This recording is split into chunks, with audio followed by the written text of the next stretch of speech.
Evening, and welcome to this edition of the IslandStats.com Sports Show. I'm your host, Earl Baston. Joining me is my co-host, Jason Juggling J. Ford. This evening, we are joined by Coach Jason Jackson. Juggler Mr. Jackson will be with us this evening to discuss an upcoming meet that will take place in Bermuda in June that will have an international flavor. Let me put it like that. Mr. Jackson was involved with, and I want to say the mile split challenge or mile split that done the cross country event at the Botanical Gardens last December. And now they're looking to put something on the track. They have several organizations that are connected to his organization, and we saw a host of high schools and a few colleges take part in the cross country. So, first of all, good evening, Juggler. Good evening, Coach Jackson.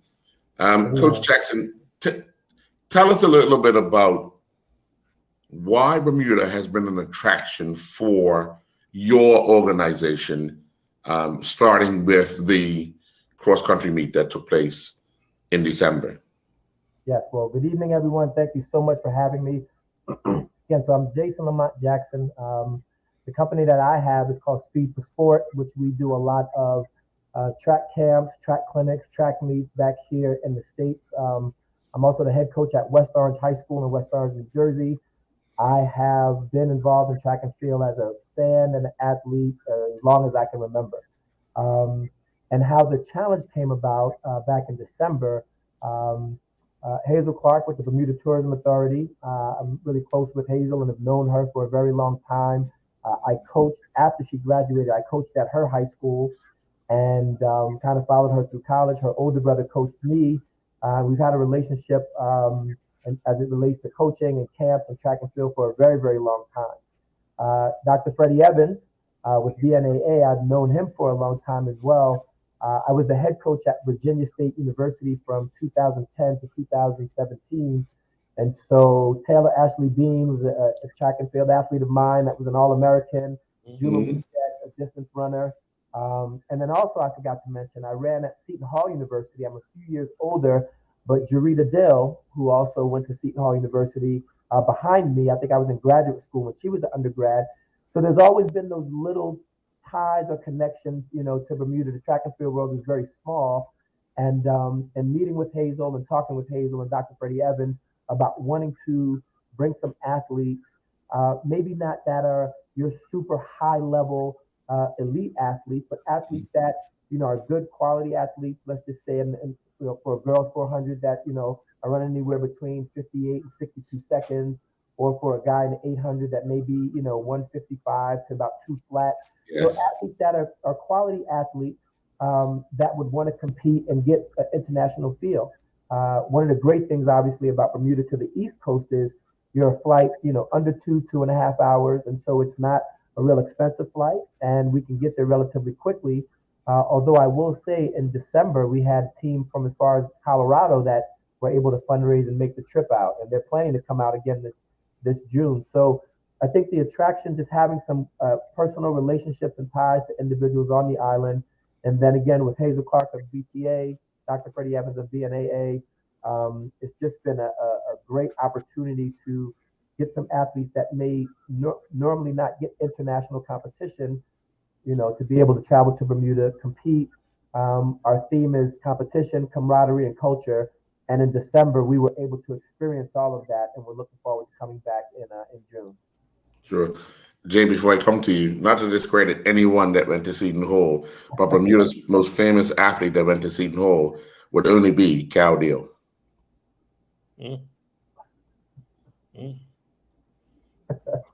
I'm not going to speak that. Good evening, Coach Jackson. Welcome. You mentioned, but first things first, what a great name. What a great name, man. There we go. They got to stick together. Actually, he goes by Lamont. Well, not on this page tonight. He put up Jason because he knew Jason was coming on. There you go. That's what I'm talking about. We've always spoke on this show when it comes to competition that as athletes you can train and train and train, but to see where you are, you need competition, and especially if you're only training amongst yourselves, or we say ourselves locally. Where's the bar? Where's the bar set? In track and field is sometimes you're just racing against a clock, but you also want to see competition, what it is in the region. And I love the fact that we're getting some competition around the area, around the region. But you mentioned one part of your mandate, part of the thing is culture, and that is something that even as athletes, you'd be surprised. And I guess you would know because you're a coach, but how that affects a lot of athletes when they do travel. Right? They might do so great locally, but just being adapting to strange or unknown circumstances, rather be traveling. And we was just talking off here about flights. How does that affect the athlete? Food. Some people want to have a particular diet, but you get certain countries you can't get the food that you want. But even rest, right? When it comes to hotel or even lodging. Tell us some of the challenges with the culture side of it, because we're talking about young athletes or athletes in general. Sometimes it might be their first trip overseas. Tell us some of the challenges that you've faced over the years.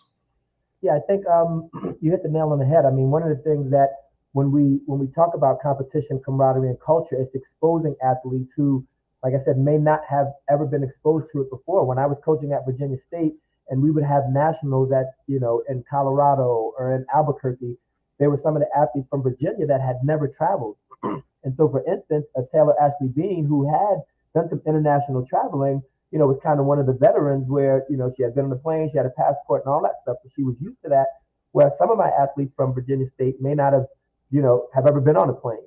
And so in this instance, when we're bringing high school age athletes, whether they're from New Jersey, New York, Connecticut, Colorado, Florida, South Carolina, wherever they're coming from, that's the first part, right? Just them traveling and getting to the destination, maybe getting the passport for the first time, maybe being on the plane for the first time. So the great thing, the distance is not going to be a challenge for the most part because it's a very short flight. The group from Colorado, they face a good challenge where they're training at altitude in Colorado. And when they came here, although Botanical Gardens was really hilly for them, they felt good at where they were based on their training being at altitude. And so I think the challenges that we will run into, the culture on the island, the food is great, the people are great. So for me, I'm saying that they're positive challenges. They're challenges that you can tell a student athlete from the States that's traveling, say, hey, this is what it's like to be an international athlete. This is what it's like to maybe if you make it on a B or a C circuit where you're traveling to some smaller international meets, and this is what they offer you to eat. This is the lodging they give you, but you still have to get out on the track and perform. I got my light sensors going off here. That's right. Yeah. So, I think there are some challenges, with the travel, maybe again with their diet, depending on where they are. I think one of the things that I've experienced, the handful of times that I've been to Bermuda is, the hospitality is just amazing, right? They will, do whatever it is necessary to make you feel at home. And so even if somebody's, their diet is restrictive or vegan or this or that, they're very so accommodating. It's been great. And, just about everyone that came during the cross country challenge, not all of them are coming back for the track challenge. About 3/4 of them are. We do have a lot of new athletes coming back, but the ones that came for cross country are already talking about next December. Is it going to be back at Botanical Gardens? Where's it going to be? So, the island was great to us. The competition was great, the camaraderie and culture, and we cannot wait to get back. Sure. Jay, you asked Coach Jackson a brilliant question, and Coach, I want to elaborate on it and elaborate on the question and see how you come up with this answer. Because as a coach, especially in a sport like track and field, you have so many diversity disciplines. How are you managing to keep all the athletes that you have inspired, interested, and you have to be as diverse as possible to get the best out of them? Well, one of the things, and I'm not sure if it was mentioned earlier, is, where Jason said, you're kind of competing against yourself, right? We talk about the Mhm. stopwatch, the measuring tape. They tell the truth, right? They're not going to lie. I'm We not may gonna be lie. in the stands with a quick finger, but somebody down there doing FAT or having the measuring tape is always on it. So the stats are going to show what they are. So the first thing about keeping these athletes motivated is, hey, having them to set a goal. As long as they've competed at least once, they have a standard. They have a mark where they're comparing themselves to. There are always athletes, whether they're on the island or here in the States, that there's an athlete that they want to emulate or be like, right? So we just have to continue to find ways to motivate them to say, hey, this is what you ran or jumped, or this is what you threw in this competition. How can we be better? When we come out there in June, that's going to be 1 week after the high school nationals, right? We have Right. Yeah. two of them, 2 or 3. I think there's an Adidas one, a Nike one, and so that's a week after. And so, one of the things that a lot of athletes are excited about, right? It's their last meet of the season. It's 1 week after high school nationals, obviously international travel, but it's the fact that they're going to be able to run and still compete against, new athletes that they Mhm. wouldn't have seen at the high school nationals. And so I think, that challenge that we all juggle as coaches is really, how do you get the best out of your athletes? You have some that are highly motivated already, right? And then you have to kind of bring their performance up to meet them where they are. And then there are some that we have to kind of do both, right? The sports psychology part of track and field, I think, has become so huge, where a lot of the elite level athletes, they're dealing with sports psychologists. And I don't know why at the high school level we don't kind of talk about it and discuss it, because we know a lot of times, whether you step on that line in the race, step in the circle to throw, or on the runway to jump, sometimes you may have already defeated yourself before it even happened, right? So we have to make sure that we're constantly motivating them on Right. and off the track. Yeah. Yeah. Well, Jay, when you listen to Coach Jackson, and I only asked that question because he would have a multitude of athletes. Where in Bermuda, we have a handful of athletes. When I say a handful, a coach might have 5 or 6 athletes, where Coach Jackson will probably triple that amount per training session, and it's very interesting. I mean, we've all played sports, we've all done sports, and when you have a team, it's easy to set up a plan and do drills for a team event such as football or whatever it is. But when you have a track, you have a 100-meter person, you have a 400-meter person, you have an 800-meter person, you might have a 15, and you might have a 3,000. The training looks different each time. And as the coach, you have to be able to motivate all 5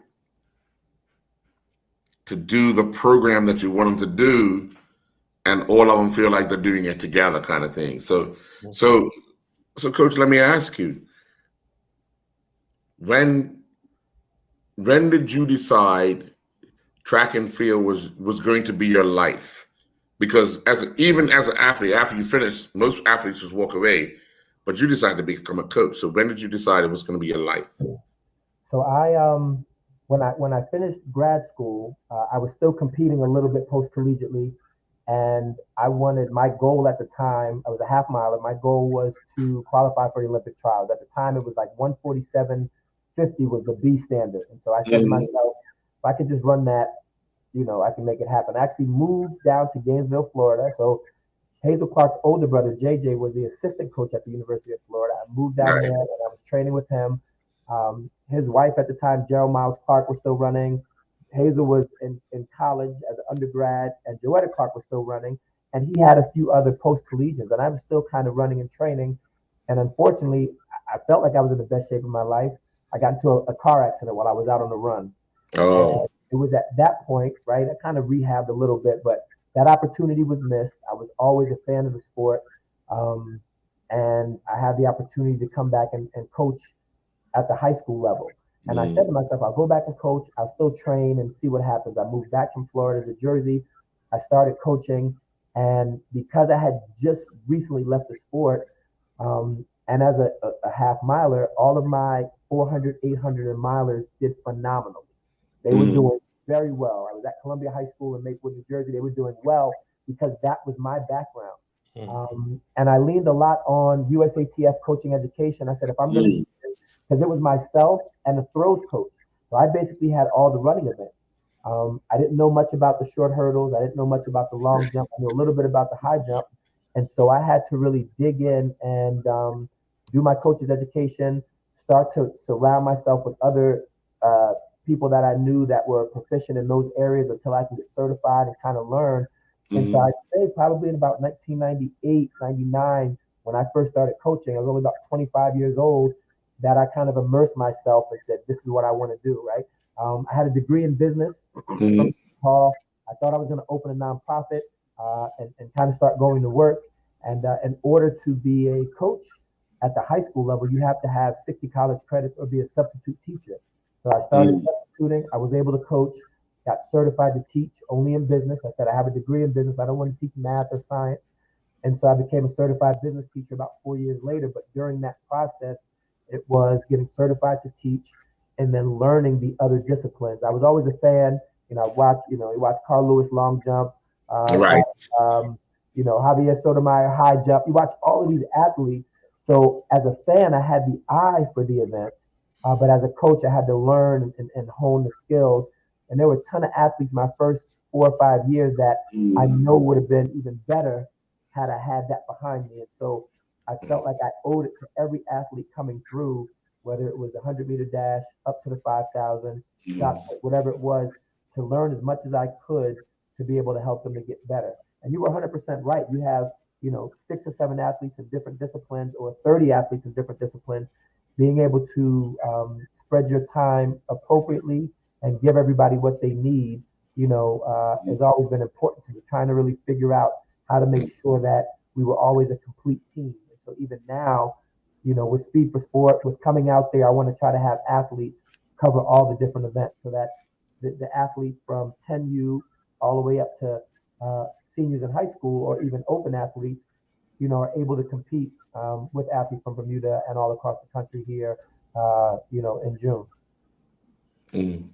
We're going to take our first commercial break. When we come back, we'll have more with Coach Jackson.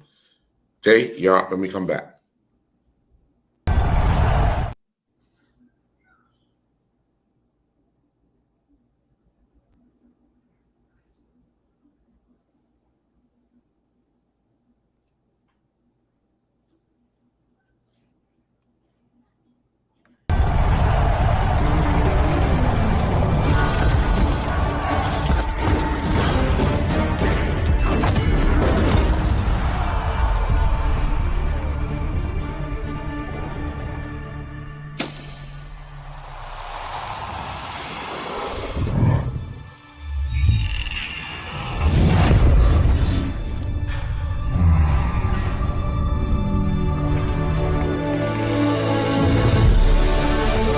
Putting down the weapons.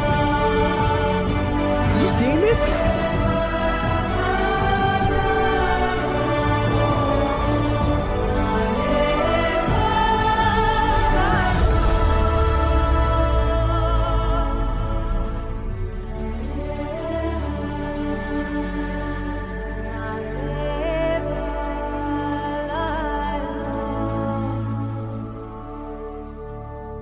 John Barrett & Son is bringing us something fresh and exciting for the new year. Bai Antioxidant Infusion Beverage. Bai delivers the natural antioxidant benefits of the coffee fruit in glorious combination with a variety of exotic fruit flavors, with only 1 gram of sugar and 10 calories per bottle. The folks at Bai are inviting us on a world tour through these amazing flavors. Brasilia blueberry, Zambia Bing cherry, Costa Rica clementine, Malawi mango, Panama peach, Ipanema pomegranate, Kupang strawberry kiwi, and more. Lindo's. Why go anyplace else?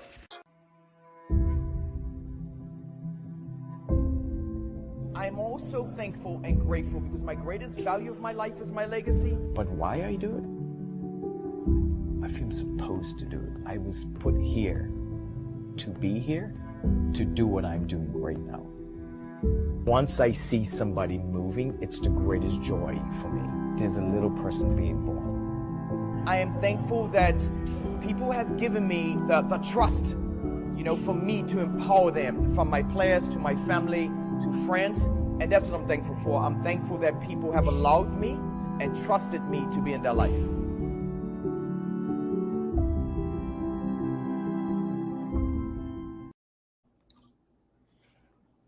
Welcome back, Jay. Coach Jackson. So, so the oldest athletes is what? High school, seniors in high school? Seniors in high school. We will have some what I call open athletes. What happened at the cross country challenge was Botanical Gardens. We just had youth and high school, and then we had two of the coaches that brought athletes over from Colorado, and I think 3 parents that had been in shape that said they wanted to jump in on the races to run. And because I think it's Dr. Freddie Evans had those divisions open and available, they were able to compete. And so, once individuals saw the results and they saw that there were open athletes or open age groups above high school, we did get some inquiries about being able to come out and compete. So it's probably going to be 10U all the way up to high school, and then older, meaning kind of you're 25 and up. It may not be right after in the college age bracket, but it'll be an open division in a lot of the races that we have. So let me go off track. Let me go off track again. No pun intended. Let me go off track. Because it's obviously throughout this last year, pretty much, the NIL deals with the college, which is something that's probably a long time coming, especially for the collegiate athlete. For folks that don't know, it represents name, image, and likeness, where athletes are starting to take control of their own brands. How does your organization set these young athletes and trying to get them some experience of what they're going to be approached with? Because, when we're talking about sponsorship now, you get on a certain level, you got people coming from all different directions. And sometimes that distraction takes away from the athlete. Yeah. So I think, social media has its positives, obviously, and negatives, and everyone really just understanding the NIL deals. I know that there is a lot of money to be made on the one hand, and then for others, it's a lot more just of notoriety and publicity and being out there so that you can create more opportunities for yourself. With Speed for Sport and the athletes that we're bringing out, the majority of them are coming either with their own coaches and programs. I do actually personally have, a handful of my athletes that are going to be coming out to compete this year. We had 2 that came out for cross country. We'll have a lot more next year that'll come out for cross country. And my assistant coaches will be kind of taking that on and bringing them out as well. But I think with the NIL, it's really just understanding how it works, right? Like a lot of times, someone may think that if they have, let's just say Coca-Cola sweatshirt, Coca-Cola gives them a bunch of gear to wear. That can be considered a deal, but they're just getting apparel. They're not getting funds with it. Now, if they have the 20,000 plus followers on Instagram or TikTok or different things, and then Coca-Cola says every time you tweet or post or snap or whatever it is, and you're wearing our gear and you get this many likes, then you're at this level, that level, right? So there's a lot that goes into it. I think that the legal aspect of it, if you do not have people around you that can really steer you in the right direction, that there's the positive, but then also the negative. There may be individuals that are very talented, have huge amounts of following, but maybe not reading the fine print of exactly what they're entering into, right? And so we know that that 30 to 60 second bite that you can get on social media with hundreds of thousands of followers is worth something. And so they want to make sure that they're reading the fine print, they have individuals around them that can steer them in the right direction, and that they're, like you said, it's been a long time coming, that athletes can earn for what their notoriety, their fame, but then also coming back to why they're getting those deals, right? You're in the sport, track and field, football, basketball. The young lady at LSU that just won her, she has all these ton of NIL deals, but she got another year of college before going to the WNBA, and you want to be able to make sure that you're getting paid for what you're worth. So that's great. They're playing on TV. Millions of us are watching them, and before it was just college education and some book money. But now they can actually earn some real money, which is exciting for all the athletes. One of the things that, and I'm going to kind of piggyback off of Jay's question. One of the things that we notice in our smaller country is that parents try to live their life through their kid, especially if the parent was into sport. They hope that their young person gets into the sport that they're in, but then they try to take over the life of the young person. How do you manage that in the U.S.? Because I'm pretty sure it's not unique in Bermuda. Yeah, no, it's definitely not unique. And so I have a kind of a unique experience, right? So I've been involved in track and field all my life. I have 4 sons, 4 boys.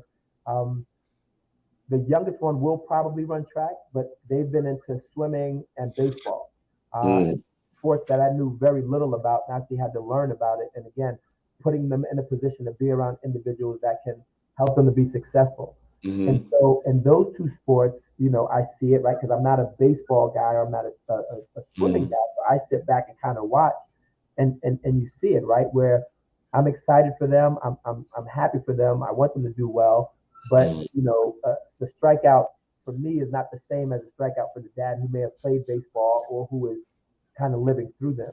And so for track and field, you know, you do have, you know, parents that you come across where, you know, if they run track or run cross country or distance runners, where again, like you said, if they're living through, I know it's difficult at times, but to kind of step back to even what their son or daughter is experiencing now in track and field is so much different from what we experience just based on, you know, just social media, for instance, right? We're instant now where we can see exactly what's going on at a meet.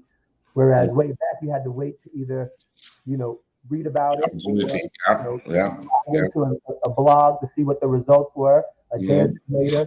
And so you didn't have that instant of what's going on, right? And so there's so many things that are a little bit different. You know, even with the, you know, the internet and YouTube and Instagram, you have all of these gurus that are on, you know, showing a few drills, and they may not have the expertise or the background, and you have your athletes or parents that watch it and think that's the way it's supposed to be done, not knowing, right? I learned a long time ago when you look at another coach's athlete, you should never say, you know, what that coach is doing right or wrong. Right. You have no idea if that athlete is following everything, if the parent is giving them a second workout without the coach knowing about it, if the athlete's not getting the proper rest, if the parent is, you know what I mean, undermining the coach or the coach undermining the parent. There's so many things that go on. It's so difficult to really pinpoint. And so as a fan of the sport and a lover of track and field, it's tough, right? When you watch and you see that, because you know that can kind of squeeze the joy from the athlete if the parent and or coach are not kind of working together to help them to be their best, right? And so, you know, I think we experience all the time. And it's just, you know, on a case-by-case scenario of how you figure out, you know, my thing is it's always what's best for the child, right? Like even if you can, you know, run 4 races in one meet and help you to win a state championship, what if they're the same athlete that 2 weeks later has to go to nationals and they're the only one going, you know? Are you sacrificing what they're going to do at nationals for the 4 races at this one meet? Or do you call somebody else to step up, let them run 2 and say, hey, I want you to still be fresh and ready for nationals. There's all these different things that go into it. But, you know, from a parent perspective, it's tough, right? It's tough. You want what's best for your child. A lot of times, you know, we may not know what's best. That coach may really know, and you got to keep those lines of communication open and hope that the adults will come to a consensus for the sake of the child. Yeah. So, Coach, I'm going to come back to you, Jay. What attracted you, the organization, to do the cross country challenge and now this track meet? What did Bermuda offer you that you were so willing to do that? So, you know, I think, you know, honestly, with BTA, you know, and I know, you know, say Hazel Clark again and brought her name up. The relationship that I've had with her and known her, and, you know, I've done some Nike camps for her, and we've had a great working relationship together.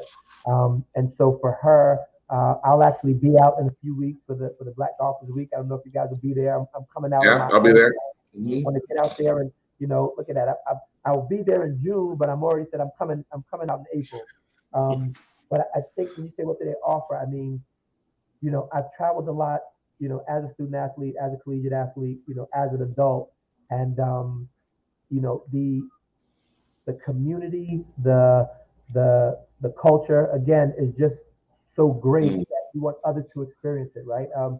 I've had my track career. I'm in my coaching career now. This year will be the end of year 25 for me. And so I feel like I've done a lot and had athletes, compete at the highest level of track and field. And so it's about exposing other individuals, whether they're parents of athletes or the athletes themselves, to come out and experience what I've experienced. I love social media. I'm always on and taking pictures where I go and just trying to share the wonders. It's one of the things you can't leave involved in knowing. Yeah.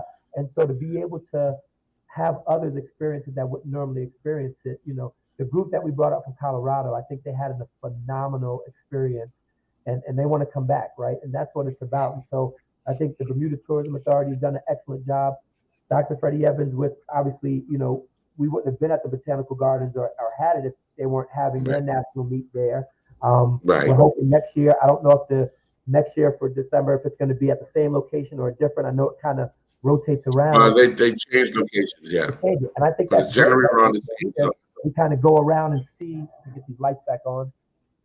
We kind of go around and see, the different parts of the island, right? And just learn about it. And selfishly, as an American, I know my family is from the continent of Africa, but I don't know exactly where. I travel and I'm able to go overseas. You guys have just a pride about where you're from, right? And this little 9 provinces. You have 9 parishes. 9 parishes. 9 parishes. Everybody has their unique. And not one of them says Somerset. Just remember this: not one of them says Somerset. It's called Sands. And you have you have home, right? And so for us to be able to come and visit and experience and feel welcome there, I think that's it's amazing. It's an amazing experience and opportunity, and to be able to have young athletes to be able to travel. This may be their only time that they make it overseas. Hopefully, they continue to come back, but to be able to experience that, I think is great. So as an educator, as a school teacher, as a coach, as an adult, to be able to provide these opportunities, I think is just, I'm blessed to be able to do it and be able to get athletes over there, parents over there, supporters over there to be able to participate in it. So it's something that I hope continues to grow, get bigger. We are looking for some U.S. sponsors to be able to sponsor some teams and individuals that may not be able to afford it in the coming years. And so, and then hopefully again on the island, the sport continues to grow for you, right? And we'll have some more Dage minors. We'll have some more athletes coming up that are like, hey, I can do this, right? And we have their own little international competition of athletes that come over and grow. Jada is another one that I met at a camp. She came over for a Nike camp and ran. She did well at the challenge, and there's some growth there. There's athletes that are coming and moving up, and hopefully we provide a spark where they say, hey, we want to race against, some of this international competition. And, when they do it, they start training, get ready for the next year. So hopefully the distance runners that either run this or looking forward to December when we come back, and hopefully it just continues to grow and become something that's a mainstay on the island. Sure. We're going to take another commercial break. When we come back, Jay, head coach Jackson. We'll be right back. I'm also thankful and grateful because my greatest value of my life is my legacy.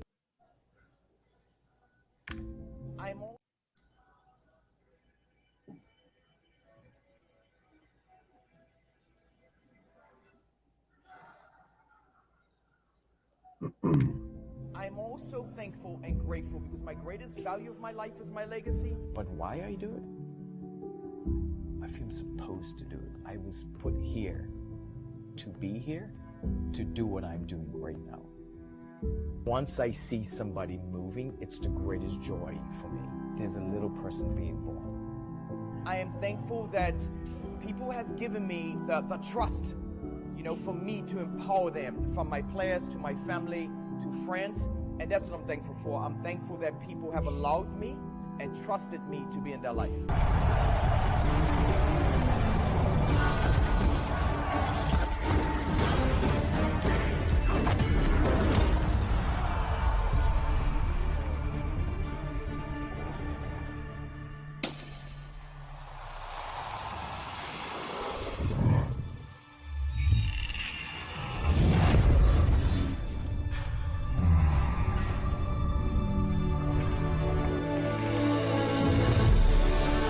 They're just putting down the weapons.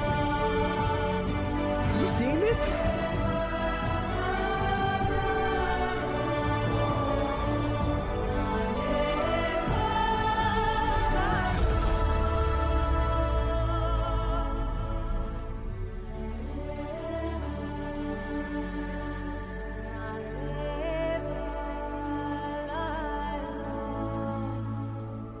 Here's one of our favorite feature brands, true veterans of the food awareness movement. Bob's Red Mill, the U.S. leading miller of organic whole grain foods. Only whole grains have the entire value developed during growth. And once you try them, you know that this is the way food was intended to be. Try Bob's Red Mill blanched almond, whole wheat pastry, and artisan bread flours, and 1-to-1 gluten-free baking flour, unsweetened shredded coconut, gluten-free homemade wonderful bread mix, and a variety of rolled oats. Lindo's. Why go anyplace else? And welcome back. Jay? Hey, Coach. So, I'm always a firm believer. Every dark cloud has a silver lining, and over the last couple of years, we had a rough one globally, right? But as an educator, and also personally, what are some of the things that you learned about not only yourself but also technically as the sport itself, and also even mentally coming out of COVID? Because I think that gave us a lot of time for reflection, even right down to what are we doing? Are we doing things right? And then with all the different things when we came out of it, all the parameters, all the protocols, and there's some of the things that may have helped you not realize I'm going this way now. Name some of the things that may have helped you, and also, like I said, technically and mentally. Yeah, I think, as an educator, and I'm in a family of educators. My wife is a kindergarten teacher. I'm at the high school level. And during COVID, we had a grown son who was out, a junior, and he was a junior going into his senior year. We had a seventh grader going into eighth, and a fourth grader going into fifth. And so to see all the different levels of what was going on during that time was amazing. Right. Well, one, we were all in the house at different places, spread out with the Wi-Fi. I'm running a class, my wife's running a class, the boys are in class. But to see at the kindergarten level where parents had to literally relearn themselves. They're sitting in front of the computer, they're working Zoom, they're trying to help their son, their kindergartner learn what's going on. So again, what's happening with them for work, because they have to physically sit there if they want their child to be able to advance and kind of work through. At the junior high and maybe middle school level, I kind of watched, my boys, one excelled and everything was, nice and smooth, and the other one struggled a little bit in trying to handle the freedom of a teacher kind of just giving them direction and then having them do their thing when the computer shuts off. And then at the high school level, if I have 25 students in a class and 5 screens are off and a couple of heads are down and 3 or 4 are participating, how do you manage all of that? And then, no athletics, so to speak, because we were doing training via Zoom. I put some music on, I get some big playing cards, we'd assign squats for hearts and push-ups for diamonds and jumping jacks, this or that. And I'm playing music in the back. I got some Afro beats going and I'm flipping these cards. And, the kids are working out. And most of them are, kind of doing it. Some may not have signed in because they were just having a rough day. I think one of the things that we all kind of learned about is, nothing's ever promised.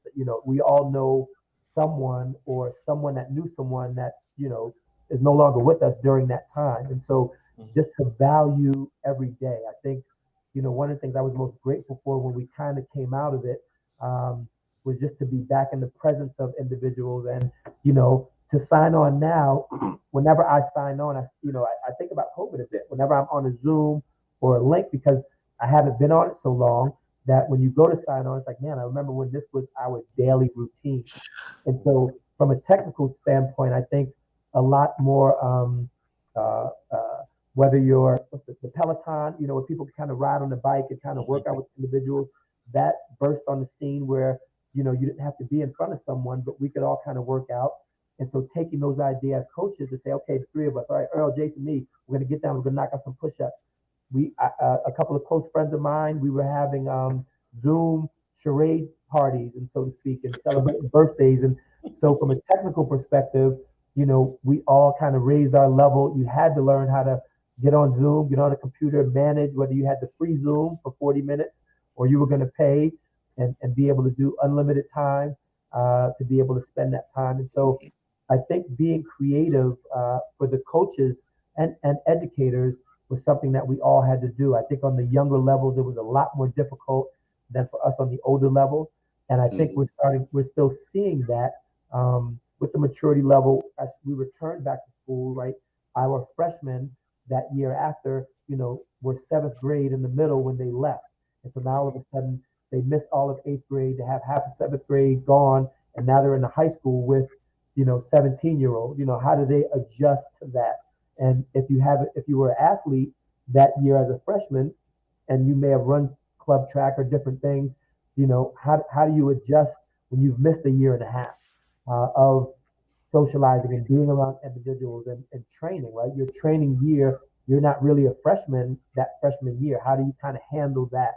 And so I kind of mentioned before the sports psychology part of it as coaches and educators, you have to kind of figure out, back in the classroom after COVID, I mean, it's difficult now with Instagram and TikTok and Snapchat, that 60-second or 90-second clip, to hold. Our classes are 52 minutes long, right? So you have to kind of teach in chunks and be able to give some breaks and be able to be a little bit more flexible, because for a year and a half, that's 60 seconds is all they know. They're looking at something for 60 seconds and they swipe to the next thing.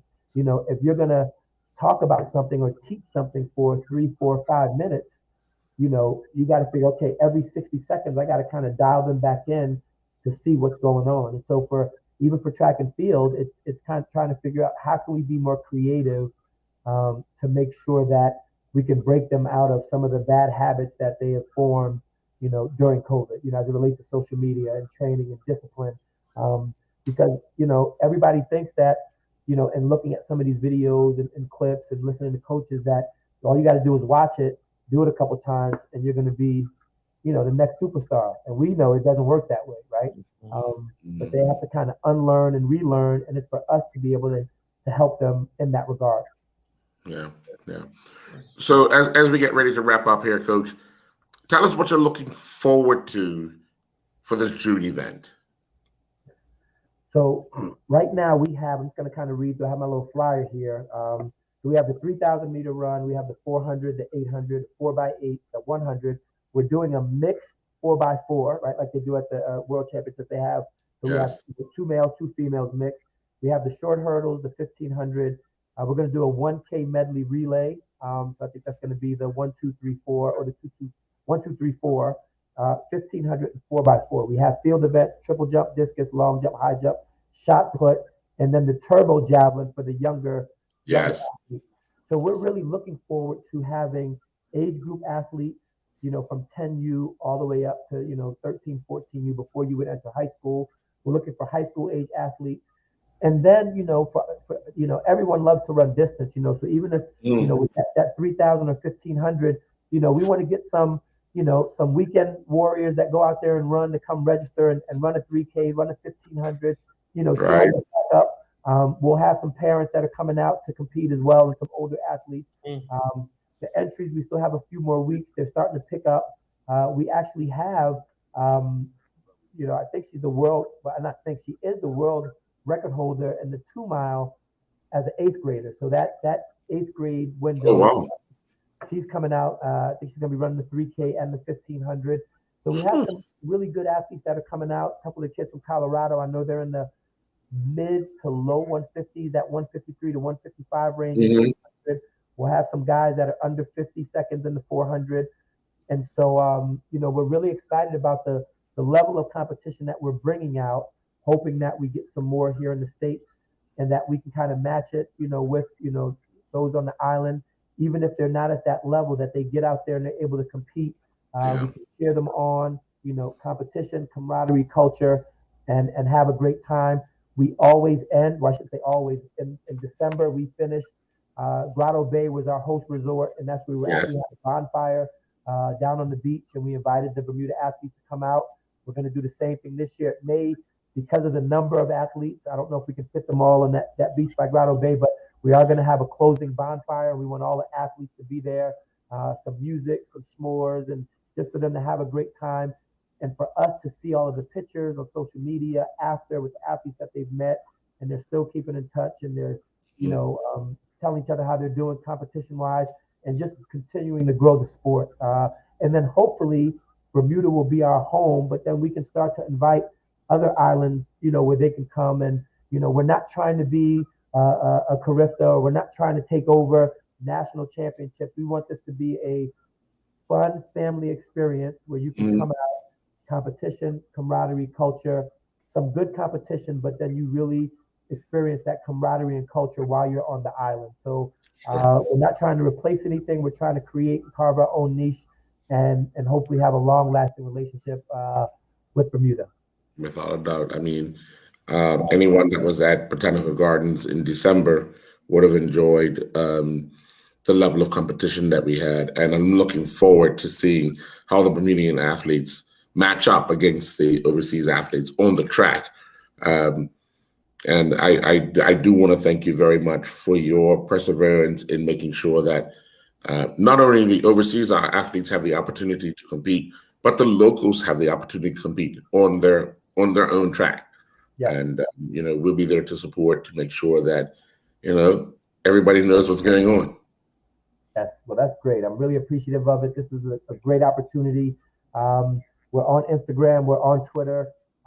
Just follow us. The schedule, the packages, the supporter packages, the athlete packages are all on MileSplit. You can go to milesplit.com, go to the U.S. calendar or your state calendars. June 23rd and 24th. We're going to arrive on the 22nd. Bermuda's been so gracious that if you want to stay and extend your time after the meet is over and everybody flies home on the 25th, you can stay a couple extra days.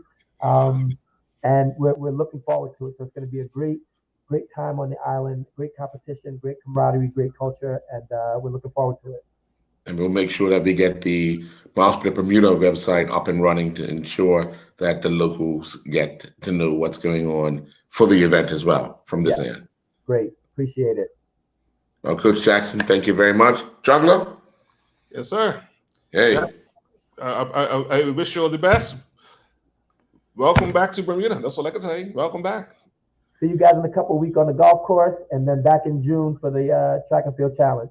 Well, you see, Jay does the putting. I do the drive, and Jay does the putting. You did the putting? Okay. All right. I'll see you out there. All right. So I drive the car, he does the putting. I don't know who's going to hit the ball the furthest, but that weekend in June is actually my birthday weekend, so it's definitely a special weekend. So let's celebrate. There we go. I was thinking to go stay down Grotto Bay and get away from everybody, but I guess that might not be the place now. That might not be the place. No, not at all. Well, guys, thank you very much for joining. Folks, we'll be back next week with another edition of the IslandStats.com Sports Show. Have a good night. Appreciate you. Thank you.